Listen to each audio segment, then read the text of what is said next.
Hello दोस्तों, मेरा नाम है साहिल खान और आज की बिजनेस शुरू करते हैं। सबसे पहले न्यूज़ है पर्सनल ब्रांडिंग के बारे में। एलॉन मस्क की पर्सनल ब्रांडिंग इतनी ज़्यादा पावरफुल हो चुकी है कि भाई वो ट्विटर के ऊपर कॉन्ट्रैक्ट ले रहे हैं। उन्होंने ट्वीट किया कि मियामी के मेयर को कि मैं आपके लिए टनल बना सकता हूँ, ऐसा ऐसा ट्रैफिक चल रहा है। और उसके बाद बहुत सारे लोगों से उनकी बात होनी शुरू हो गई। तो पर्सनल ब्रांड बनो। अगर पर्सनल ब्रांड बनोगे तो आपके बिजनेस के अंदर बहुत ज़्यादा फायदा हो सकता है।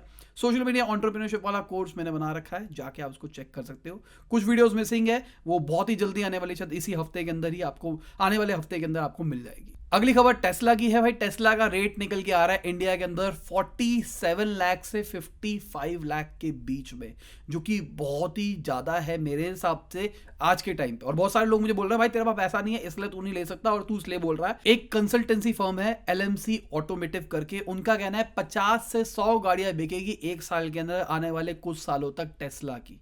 उनका ये आंकड़ा है।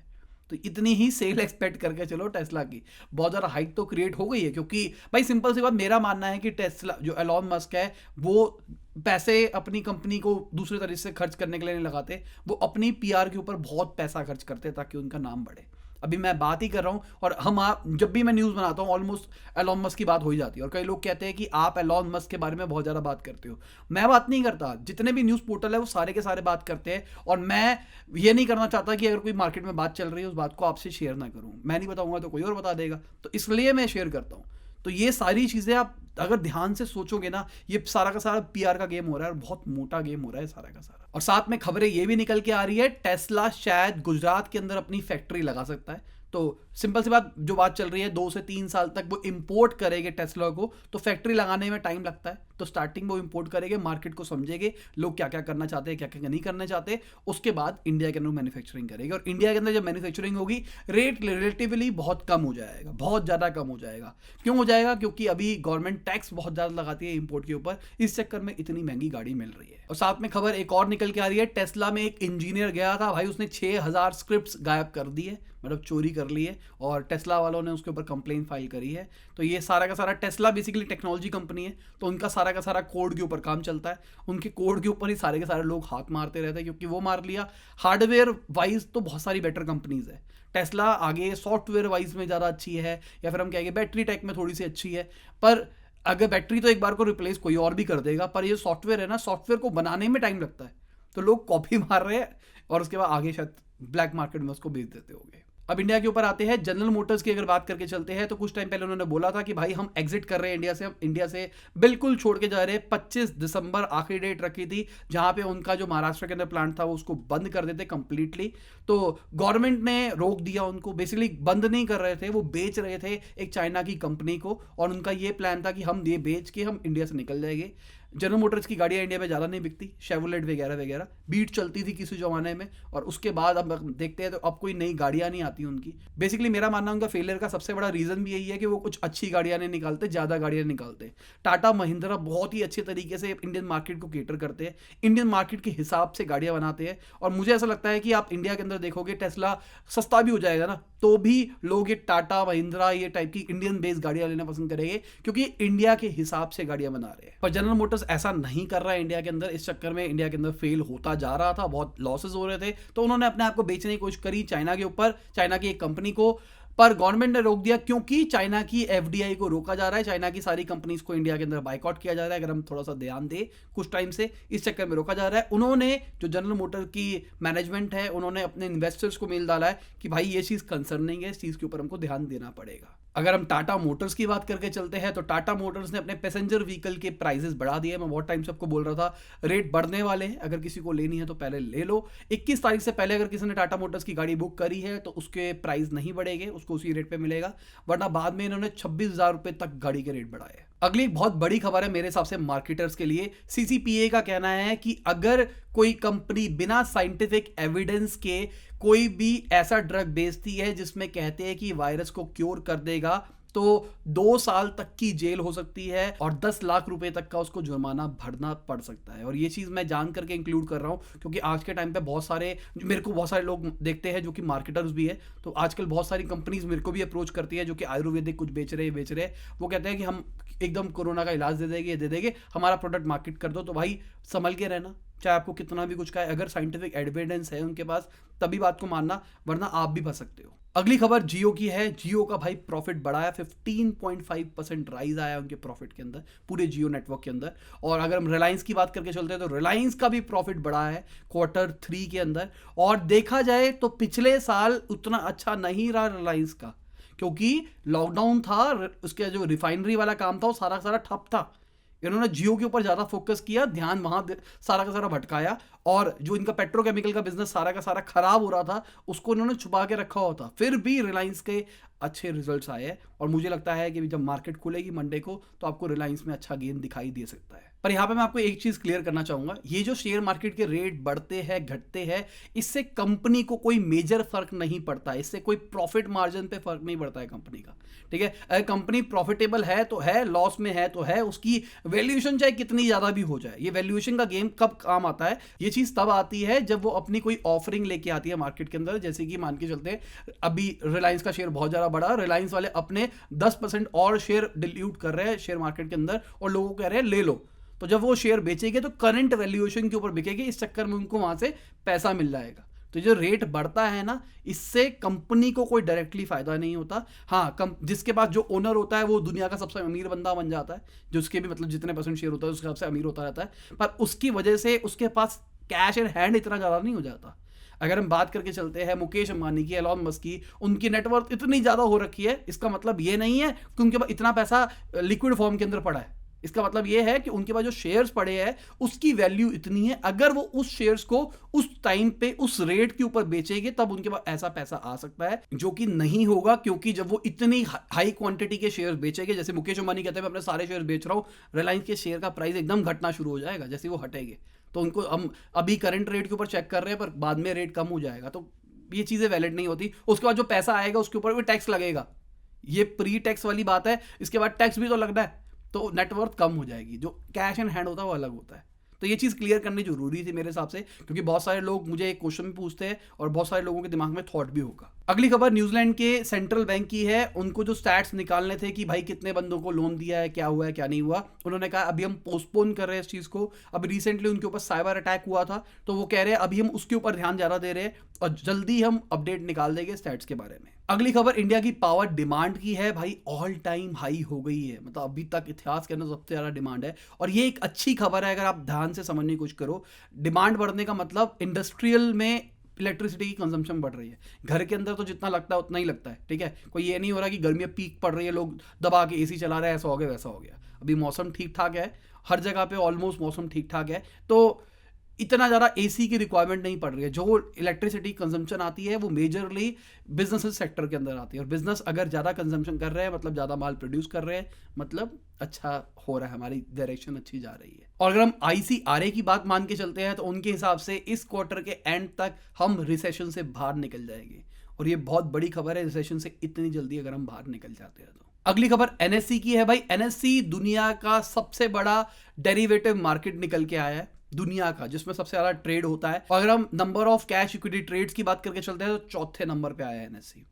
बढ़िया चीज है, मतलब लोग घुस रहे हैं और दबा के ट्रेडिंग कर रहे हैं इंडिया के अंदर। अगली खबर अडानी टोटल और टोरेंट गैस की है। उन्होंने 5% एक्वायर करे हैं इंडियन गैस एक्सचेंज के। अगली खबर इंडिको पेंट्स की है। उनका IPO 117 टाइम सब्सक्राइब हो गया है, और अगर आपने इन्वेस्ट किया था इंडिको पेंट्स के अंदर तो नीचे कमेंट के अंदर बता दो।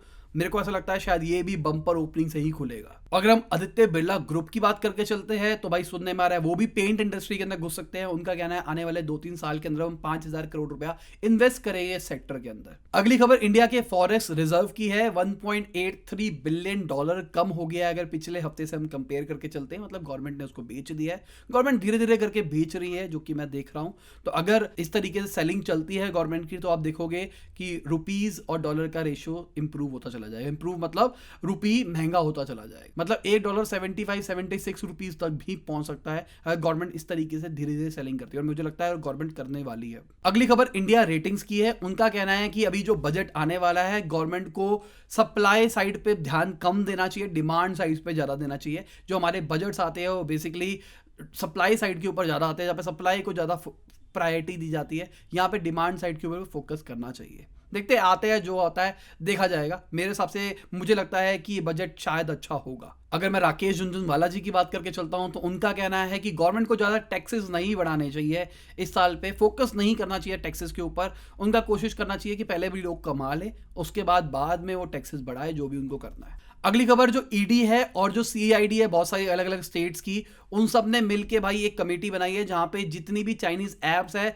जो कि लेंडिंग वाला काम कर रही है, जो पैसे दे रही है, और उसके बाद जो कांड चल रहा है जिसपे हम बहुत टाइम से बात कर रहे हैं, लोगों को लोन दे दिया जाता है, उसके बाद उनका कॉन्टैक्ट डिटेल ले दी जाती है, फिर सबको फोन करके धमकाया जाता है, ये चीज सीन चल रहा है। आरबीआई ने पहले भी इसके ऊपर बैन लगाया था, तो अभी पुलिस ने ये इसके ऊपर इंक्वायरी बिठाई है, और साथ में उनको बोला गया है, जो रेजर पे हो गया, पेटीएम हो गया, इन सबको बोला गया है कि आपको इनको गेटवे भी नहीं देना चाहिए, आप इनको गेटवे मत दो। अगर गेटवे नहीं दोगे तो पेमेंट एक्सेप्ट नहीं कर पाएंगे, पेमेंट नहीं दे पाएंगे, और इस चक्कर में ये फ्रॉड नहीं कर पाएंगे। अगली खबर एलॉन मस्क की है। उन्होंने एक कॉन्टेस्ट निकाला है जहां पे $100 मिलियन वो ऑफर कर रहे हैं, जो भी बेस्ट कार्बन कैप्चर टेक्निक को बनाएगा। बेसिकली जो फैक्ट्री वगैरह होती है वहां से जो कार्बन निकलता है, CO2 निकलती है, उसको कैप्चर किया जाएगा, उसमें से कार्बन निकाला जाएगा, और उसके बाद उस कार्बन का यूज किया जाएगा किसी और चीज के अंदर। तो इस टाइप की टेक्नोलॉजी के ऊपर काम कर रहे हैं, बहुत बढ़िया चीज हो सकती है मेरे हिसाब से। अगली खबर एनपीसीआई क्या है, उनका कहना है अगर आप यूपीआई का यूज करते हो तो भाई 1 बजे से 3 बजे के बीच में दिक्कत आ सकती है दिन के अंदर, तो अपनी ट्रांजेक्शन इसके बीच में ना करना कुछ दिन तक, क्योंकि वो अपना सर्वर अपडेट कर रहे हैं। अगली एक बहुत बड़ी खबर है, एलजी के सीईओ ने अपनी टीम को मेल किया है जहां पे कहा है कि वो स्मार्टफोन से जा रहे हैं, अब वो स्मार्टफोन नहीं बनाएंगे। और ये बड़ी खबर है। मेरे हिसाब से एलजी के फोन्स अच्छे होते हैं, अच्छा काम करते हैं, पर वो मार्केटिंग बहुत बेकार करते थे, इसलिए उनके फोन्स ज्यादा नहीं बिकते थे। अगर हम उनके पुराने फोन्स भी देखें तो हमेशा अच्छे ग्रेड के ठीक ठाक फोन निकालते थे, पर वो जितने बुरी तरह से पिटते थे वो बहुत बुरा था मेरे हिसाब से। आप कमेंट में जो टेक वाले को फॉलो करते हैं, प्लीज मुझे कमेंट के अंदर अपना भी पॉइंट ऑफ व्यू बताओ कि आपके हिसाब से एलजी सही काम कर रहा था या फिर नहीं कर रहा था। मेरे हिसाब से काम सही कर रहा था, मार्केटिंग बेकार कर रहा था बस। अगली खबर बजाज ऑटो की है। उनका कहना है कि अभी कंटेनर्स की शॉर्टेज चल रही है, उसके चक्कर में हम ढंग से एक्सपोर्ट नहीं कर पा रहे हैं, तो ये बहुत बड़ी अपॉर्चुनिटी है जो कंटेनर बनाने वाली कंपनीज है उनके लिए। तो मतलब शॉर्टेज है मार्केट के अंदर और हम ज़्यादा एक्सपोर्ट कर रहे हैं, तो अगर कोई बनाए कंटेनर्स तो उसके 1 मिनट में निकल जाएंगे। और अगर कोई ऐसी कंपनी बनाने वाली है जो मार्केट में लिस्ट है, थोड़ा सा स्टडी करो, क्या पता आप उस पर इन्वेस्ट कर पाओ। और अगर हम चाइना की बात करके चलते हैं तो भाई चाइना दुनिया की नंबर 1 कंट्री बन गई है एक्सपोर्ट सरप्लस के नाम पे। $310 बिलियन का सरप्लस है उनके पास में। मतलब जितना आप एक्सपोर्ट करते हो, जितना आप इंपोर्ट करते हो, उन सबको माइनस करो, जो नेट आता है वो। तो सरप्लस का मतलब ज़्यादा आप एक्सपोर्ट करते हो, इंपोर्ट आप कम करते हो। तो बहुत बड़ी खबर है। पहले जर्मनी था, अब जर्मनी से ऊपर ये आ गया है। 3rd नंबर पर जापान आता है। अगर आप तीनों को कंपेयर करके देखते हो तो बहुत बड़ा डिफरेंस है तीनों के अंदर। ये लॉकडाउन वायरस चाइना ने दिया और चाइना को सबसे ज़्यादा फायदा हुआ है इसकी वजह से। अगली खबर CAIT की है। CAIT का एक ही काम होता है ई कॉमर्स के बारे में बात करना। तो उनका कहना है कि गवर्नमेंट ने उनको एश्योरेंस दी है कि वो कोई स्ट्रिक्ट लॉ लेके आएगी ई कॉमर्स के लिए। बहुत टाइम पहले से बवाल चल रहा है, वो अमेजोन वगैरह वगैरह के पीछे हाथ धो के पड़े हैं कि भाई ये गलत काम करते हैं, ये गलत तरीके से FDI लेके आते हैं और गलत तरीके से लॉस के अंदर प्रोडक्ट बेचते हैं, ऐसा कुछ करते हैं। तो देखते हैं गवर्नमेंट क्या रूल्स बनाती है ई कॉमर्स के लिए। अगर आप इंडियन बेस्ड ई कॉमर्स हो तो कोई डरने की बात नहीं है, कोई फर्क नहीं पड़ेगा। अगर कोई ऐसी ई कॉमर्स है जिसको बाहर से इन्वेस्टमेंट मिल रखी है, उसी को ये सारी दिक्कतें मिल सकती है जब भी रूल निकलेगा। अगली खबर बायू कॉइन की है, जो कि इंडियन क्रिप्टो करेंसी स्टार्टअप है। तो भाई उनका सर्वर हैक हो गया, 3 लाख लोगों का डेटा निकल गया। कहा जा रहा है कि अभी पैन कार्ड, आधार कार्ड, इस टाइप के डेटा निकले और बाकी और कोई डिटेल नहीं निकली है, पर ये गलत चीज़ है क्योंकि क्रिप्टो करेंसी का अकाउंट हैक हो गया, जो कि मुझे लगता है बहुत मुश्किल है और मुझे लगता है कि शायद हैक हो सकता है। मुझे नहीं पता बिल्कुल भी, मैंने कभी क्रिप्टो करेंसी खरीदी नहीं है, पर अगर कभी हैक ऐसी चीज़ें हैक हो जाए और वहाँ पे कहीं पे हैश के अंदर वो डेटा स्टोर हो तो भाई कितना बड़ा लॉस करवा सकते हैं, क्योंकि क्रिप्टो करेंसी ट्रैकेबल तो है नहीं, किसी ने पैसा गायब किया तो गायब हो गया वो। अगली खबर जोमेटो की है। उन्होंने फिट्सो को 100 करोड़ रुपीस में एक्वायर कर लिया है पूरा। अब जो उनके को फाउंडर वगैरह है वो जोमेटो के साथ में ही काम करेगी। अगली खबर फ्लिपकार्ट की है। उन्होंने मिंत्रा के अंदर 175 करोड़ रुपीस इन्फ्यूज करे हैं। अगली खबर फ्लिपकार्ट की है। उन्होंने मिंत्रा के अंदर 175 करोड़ रुपीस इन्फ्यूज करे हैं। उन्हीं की खुद की कंपनी है मिंत्रा बेसिकली। तो अभी हम ध्यान दे रहे हैं कि किस तरीके से इनका मास्टर प्लान चल रहा है फ्लिपकार्ट का। अगर कोई न्यूज़ को कुछ टाइम से फॉलो कर रहा है तो क्या क्या कर रहे हैं वो। अभी आदित्य बिरला वाली ग्रुप वाली न्यूज़ मैंने आपको बताई थी, उन्होंने वो एक्वायर, उसके अंदर कुछ एक्विजिशन करी, तो आदित्य बिरला के प्रोडक्ट्स वो बेचेंगे अपने प्लेटफॉर्म के ऊपर। उससे पहले उन्होंने यूनिवर्सल स्पोर्ट्स बिट्स के अंदर भी कुछ पैसा डाला था। यूनिवर्सल स्पोर्ट्स में जिसको बैक करते हैं विराट कोहली, तो उसके अंदर भी कुछ पैसा डाला था। तो ये धीरे धीरे ना अपने मंत्रा को बहुत ज्यादा स्ट्रांग बना रहे हैं। अगली खबर, इन मोबी के जो फाउंडर है उनका ऐसा कहना है कि इंडिया के जो एंटरप्रेन्योर्स है, छोटे छोटे एंटरप्रेन्योर्स है, उनको रैपिड ग्रो को नो बोलना पड़ेगा। रैपिड ग्रोथ मतलब आजकल क्या होता है, बाहर के इन्वेस्टर आते हैं, पैसा डालते हैं, कहता है फंडिंग फंडिंग लाओ, ग्रोथ लाओ, फंडिंग लाओ, ग्रोथ लाओ। हमको ग्रोथ के ऊपर ध्यान नहीं देना चाहिए, हमको सस्टेनेबल ग्रोथ के ऊपर ध्यान देना चाहिए। सस्टेनेबल मतलब प्रॉफिटेबल भी होना चाहिए और धीरे धीरे ग्रो भी करना चाहिए। बहुत सारी आज के टाइम पे स्टार्टअप्स है जो कि बस ग्रो करे जा रही है, ग्रो करे जा रही है, प्रॉफिटेबिलिटी के नाम पे उनके पास कुछ नहीं है, तो चलता ही जा रहा है। अगली खबर जीरोधा के को फाउंडर की है। उनका कहना है कि गवर्नमेंट ऑफ इंडिया को हेल्प करनी चाहिए इंडियन एंटरप्रेन्योर्स को कि भाई वो इन्वेस्ट कर सके इंडियन स्टार्टअप कल्चर के अंदर। तो मैंने सुना है कि बहुत सारे जो भी अच्छे स्केल के बंदे हैं वो इन्वेस्ट कर रहे हैं इंडियन स्टार्टअप के अंदर। देखते हैं क्या होता है क्या नहीं होता, क्योंकि मेरे हिसाब से अगर इंडिया का पैसा इंडिया के अंदर रहेगा तो बहुत अच्छे तरीके से काम हो सकता है, और इंडियन को बेटर तरीके से समझता है तो ग्रोथ भी अच्छी हो सकती है, सस्टेनेबल ग्रोथ हो सकती है। अगली खबर वॉटपैड की है भाई, इसको एक्वायर कर लिया है साउथ कोरिया की एक फर्म है नेवर करके, उन्होंने $600 मिलियन के अंदर इसको एक्वायर किया। वॉटपैड अगर आप देखोगे तो स्टोरी टेलिंग के ऊपर उनकी वेबसाइट बनी हुई है। मैंने यूज नहीं किया, अभी जब आप न्यूज देखी तब मैंने इसके ऊपर रिसर्च करी थोड़ी सी। तो ठीक है दोस्तों, इसी के साथ आज की बिजनेस न्यूज खत्म होती है। उम्मीद करता हूं मजा आया होगा। लाइक कर देना, शेयर कर देना, कमेंट बताना वीडियो कैसी लगी। बाय, गुड नाइट, शब, खुदा हाफिज, गुड मॉर्निंग, गुड आफ्टरनून, जब भी आप वीडियो को देख रहे हैं।